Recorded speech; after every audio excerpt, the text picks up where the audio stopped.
welcome to Disabled and Proud. How are you today? I'm doing amazing. Thank you for having me. Oh, no, thank you so much for giving up your time to be on the podcast. I say this about everyone, but I'm really looking forward to this chat because every time I do a podcast, I learn something new. And I think like it's an experience to learn something new again. So I'm really looking forward to it. Absolutely. I love learning. So, I'm a firm believer that you're supposed to learn something new daily. So hopefully I can be able to, share some things, but learn some things as well myself. Oh, amazing. So the first question that I ask every single guest on the podcast, and the reason I ask this question is because I think disability is very individual to the individual person, is how do you refer to your disability?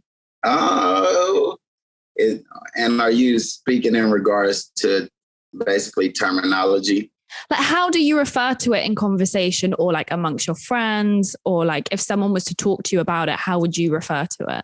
I'd like to say that, I talk with ownership of my disability. Yeah. I try to make sure that people don't veer off the language itself and more or less, I let others know like I am disabled. Yeah. I do have a disability and I identify it with having a spinal cord injury. But, based on my nonprofit and philanthropy work, I also have my term, which is disabled, but not really. Yeah. So when I do talk, I'm more or less just allowing people to say like, yeah, I'm disabled, but not really. And that's, that keeps people guessing. And where did that come from? The disabled, but not really? Like, how did that all come about? I acquired my disability 10 years ago. Mm-hmm. And when I acquired it, I had no knowledge of the disabled community. I'm pretty sure I was stuck with a lot of ableism due to lack of knowledge. And so when I acquired my disability, I think I identified with how society perceives disability. Yeah. And so when I started to overcome things like health complications, weight issues, things that, frankly, my physicians and therapists couldn't guide me into. Yeah. That's where the but not really came. Because it was like, okay, I am disabled, but I'm only disabled due to your perception of what disability is. Yeah. But not really means that, because once I realized I was creating these awe moments for so many people, I was changing the paradigm of what people saw as disability. And so that's where it's like, yeah, I'm disabled. I'm gonna own what you think disabled is. Yeah. But not really. It's giving you the ability to know that I'm more than your own perception.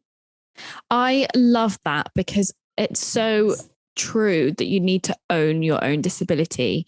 And that is like a huge journey for everyone. Not everybody immediately accepts their disability, whether you acquire it or you're born disabled. It's not like a straight path for everyone.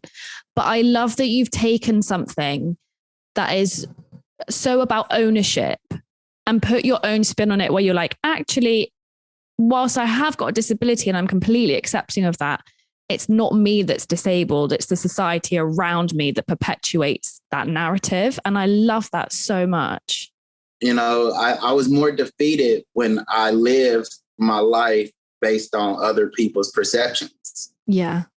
And like, that's a very good spin on it, because people need to realize that actually society is one of the most damning experiences as a disabled person. It's never necessarily the disability that's the difficulty. It's the society that's on top of it, which is the difficulty. So I think that's a really brilliant way of like looking at it, and having a non-for-profit that focuses on that, I think is wonderful, because so many people can benefit from that.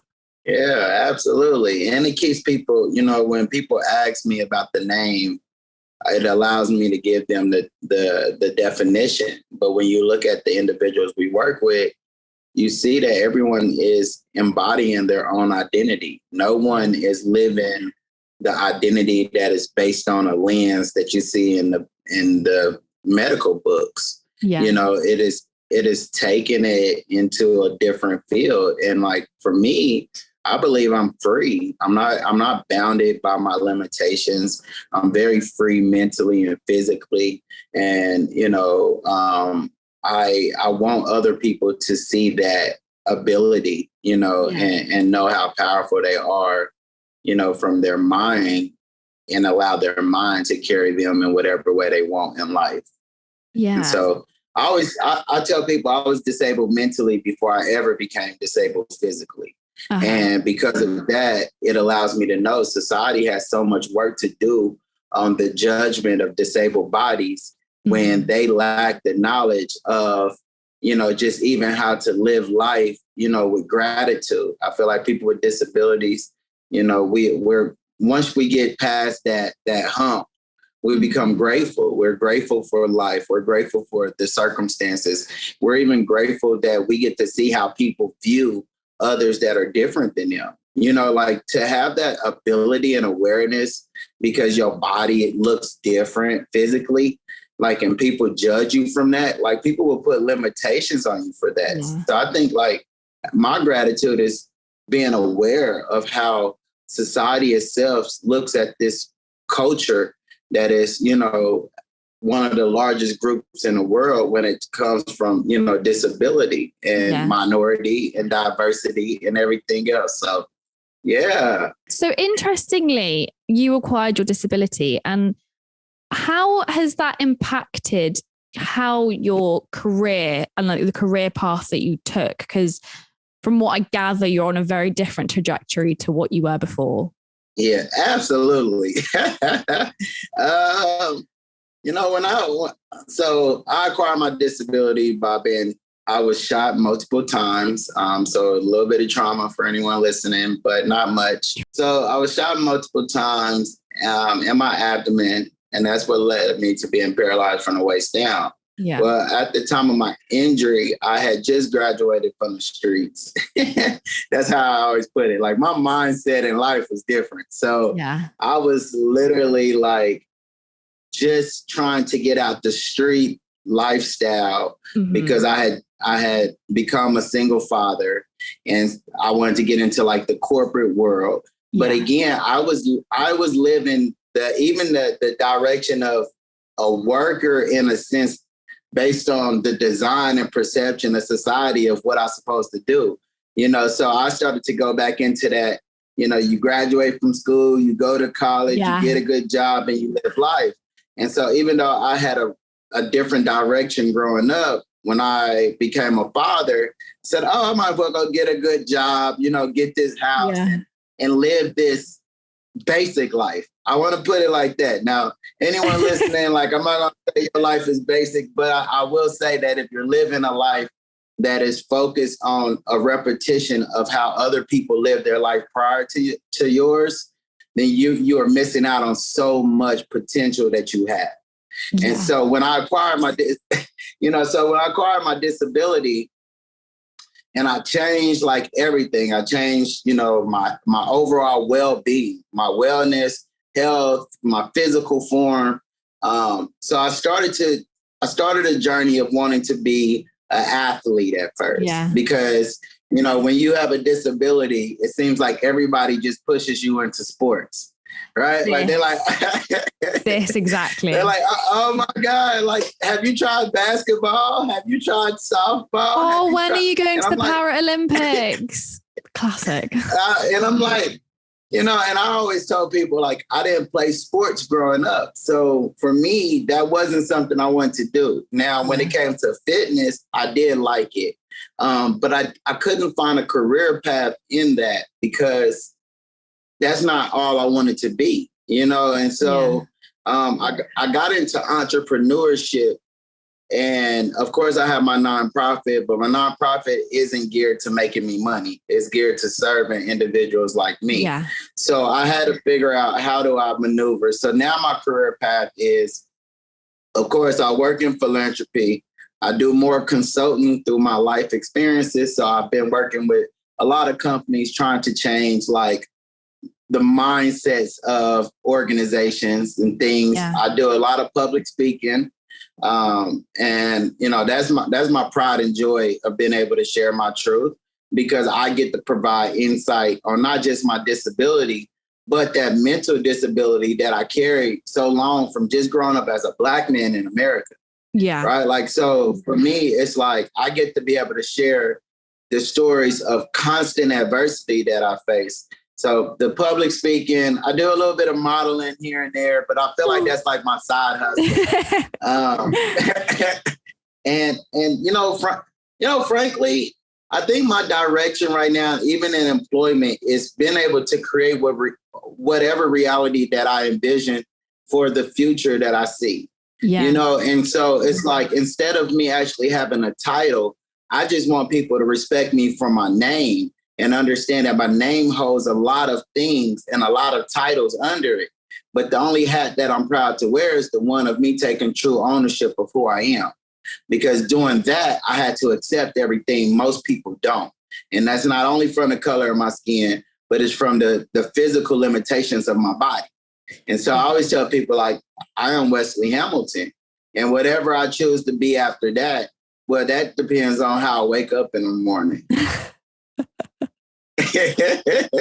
And I think that is a really lovely encapsulation of like how for you disability did change your life.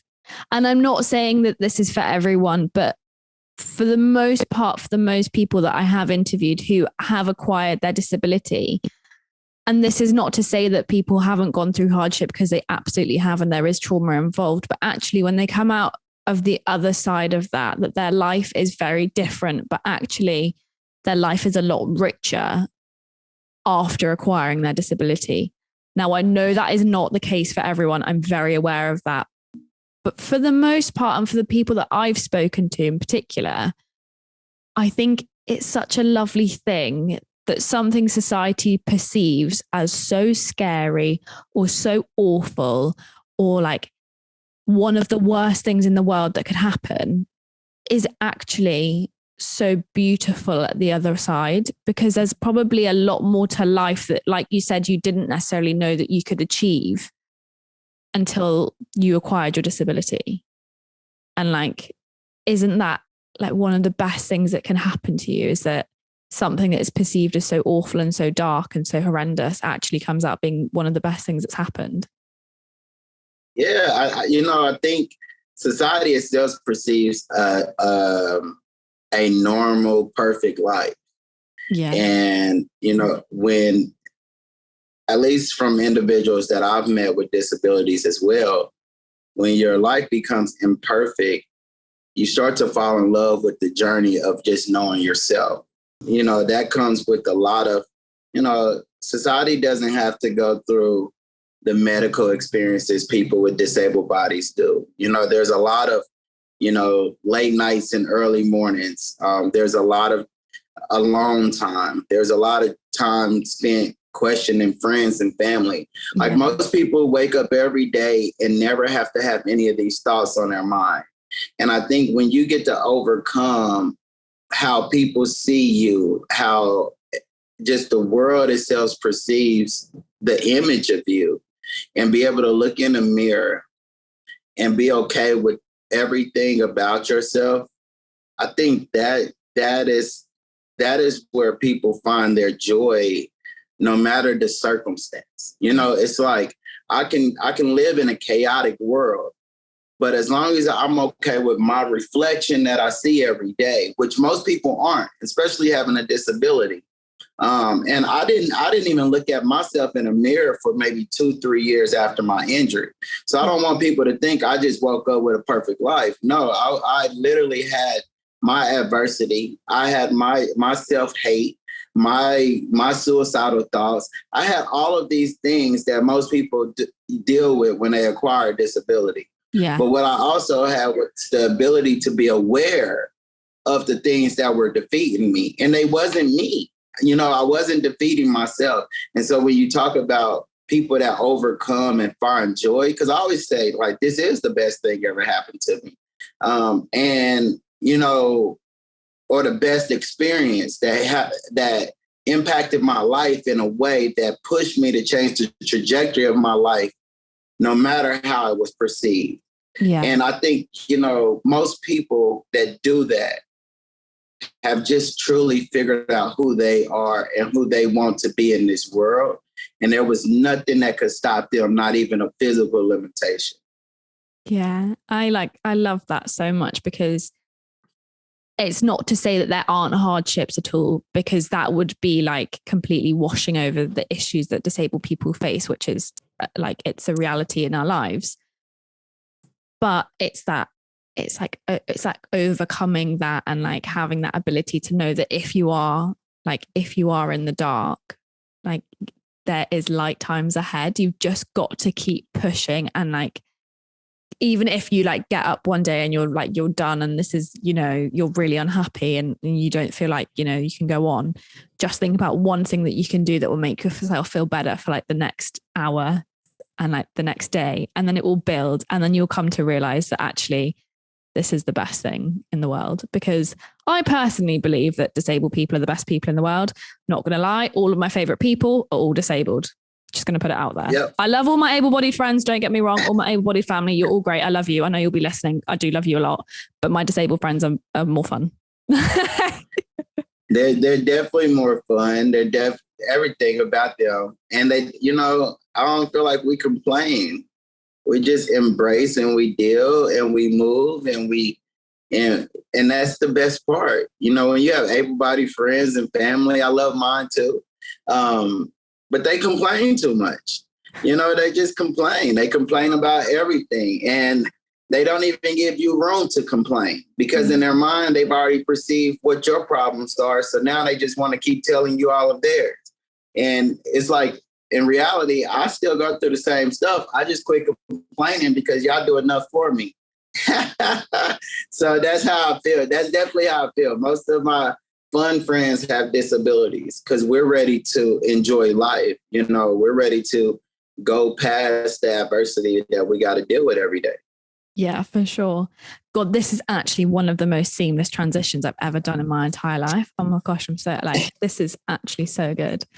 So I always think that through dark or hard times, even during like your darkest of days, that there is a positive attribute that everybody individually has. And I was wondering, through hardship, have you found like what your positive attribute is about yourself? It's just my smile. I love that. I never really smiled till I became paralyzed. Uh-huh. And I think no matter what my days are, I find some way to smile. It's like it's a muscle in my body that is authentic, organic, and always reminds me of how proud I am despite what I go through. Yeah. And it pops up randomly. And so I take gratitude in that, to be able to have such an organic smile that helps me through the dark times. Yeah. I think that's such a good answer. My answer is always like, I'm really tenacious. I think I was like such a wholesome answer. I'm always like, yeah, I'm super tenacious. Like I'm super determined. I'm go-getter. And then there's you like, yeah, I've got a really good smile. And I'm like, oh, that's such a nice answer. It gotta be the things that are effortless. The things that, they always say, the muscles that you use, when you smile, it does something for your entire body. It's like a chemical response. And so, me smiling, even again, through the darkest days, just is a confirmation that I can keep going, that I can stay determined, that I can, continue my will to be more. But it's the smile. It's the smile for me. I love that. Oh, I'm going to remember that now. I'll be like, yeah, it's like, it's the smile. Like, it's the smile. So I like asking this particular question because I always think people like, this is when people reflect, is, do you have a piece of advice for either a younger version of yourself most people tend to answer both, a younger person with the same disability as you? I think for anyone, whether you have a disability similar to mine, whether you live a life similar to my childhood or teenage years. The best advice I can give anybody is to find a way to love yourself first and be able to accept all of you, flaws and all, because that will allow you to become unstoppable in this world. No one can judge you when you have accepted everything that people will judge. Yeah. And no one, and seeking love from others without finding love for yourself first will keep you on a journey of being lost.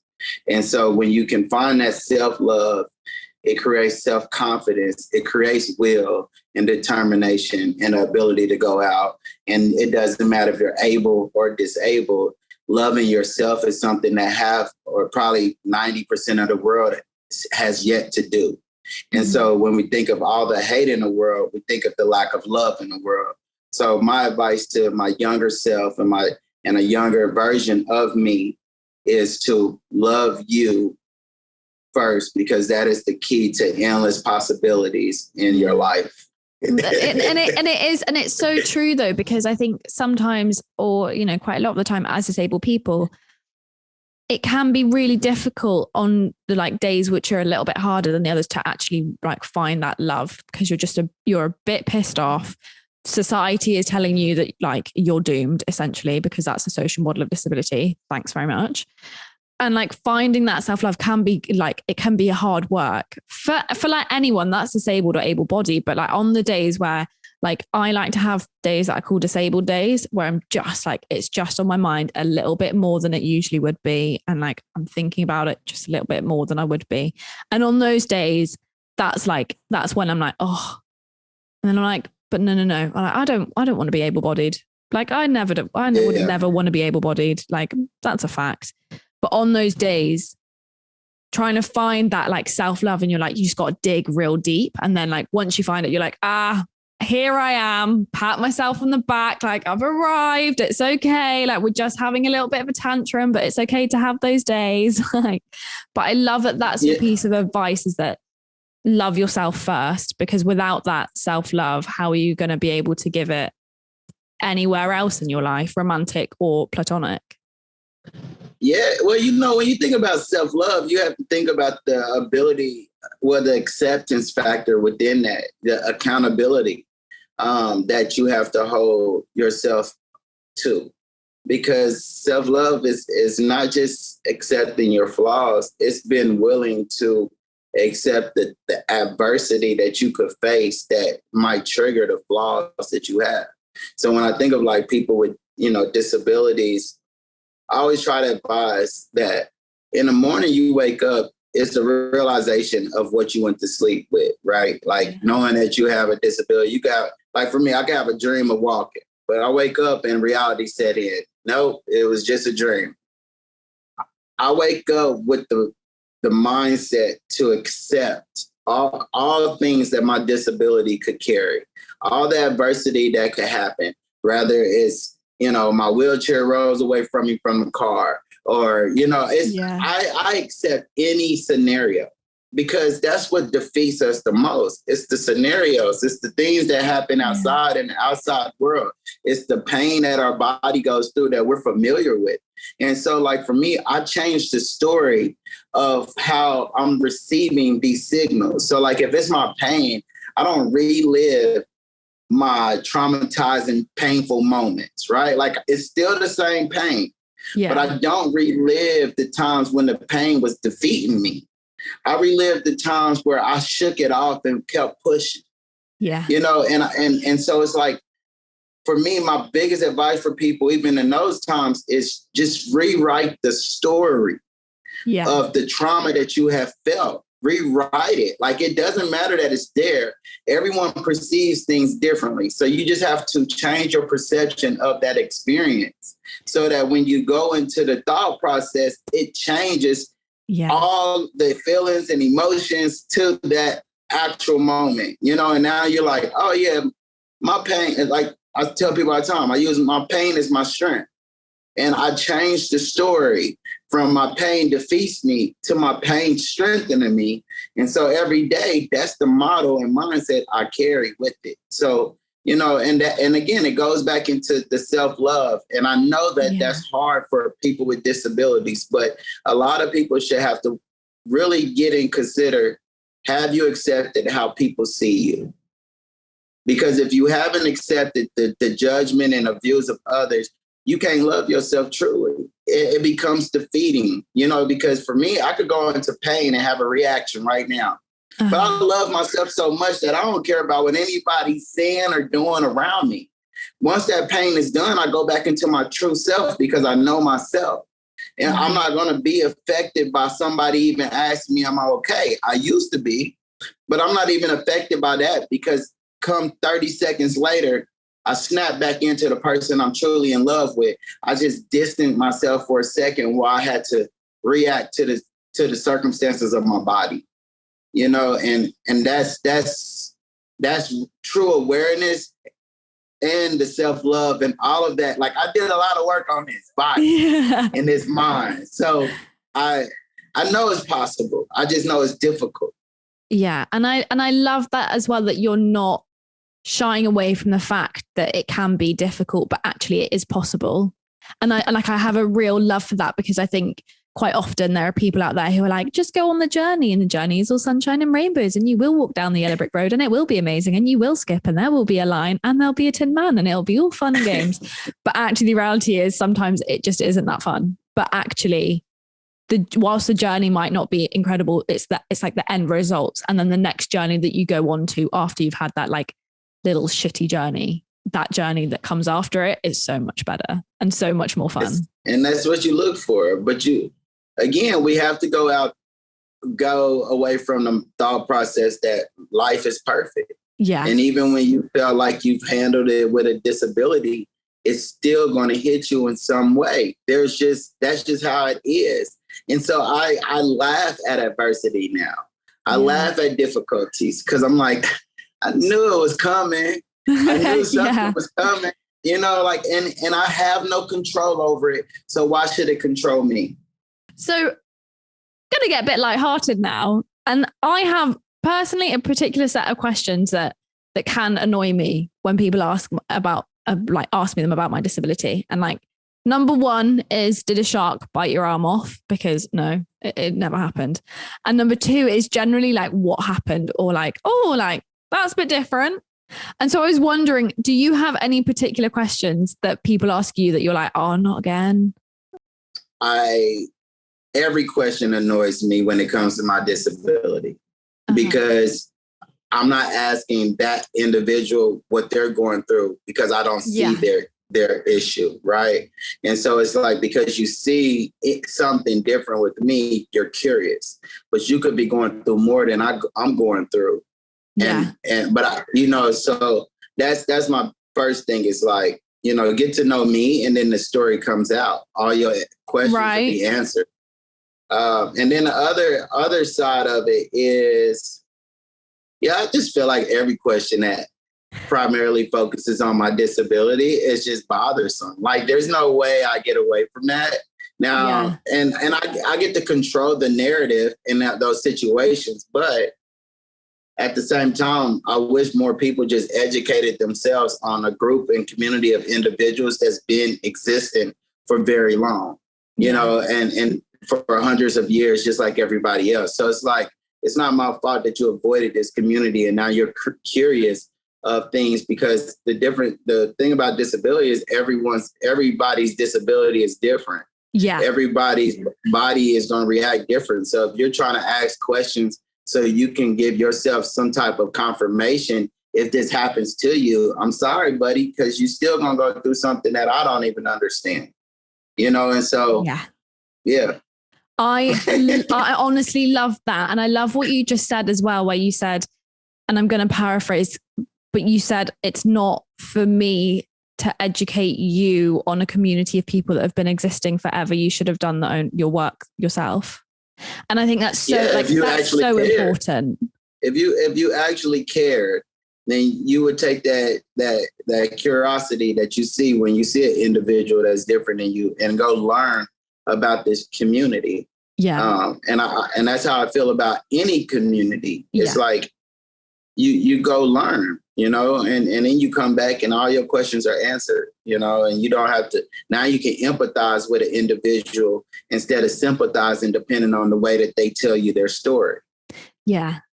And I think that's so poignant because like education is ultimately the key to everything. And like, I'm a massive believer in that. And it's whether or not, and I think, when people do ask questions about disability, you can tell when someone is being ignorant because they just genuinely don't know, or you can tell when someone's being ignorant because they want you to educate them rather than doing the work yourself.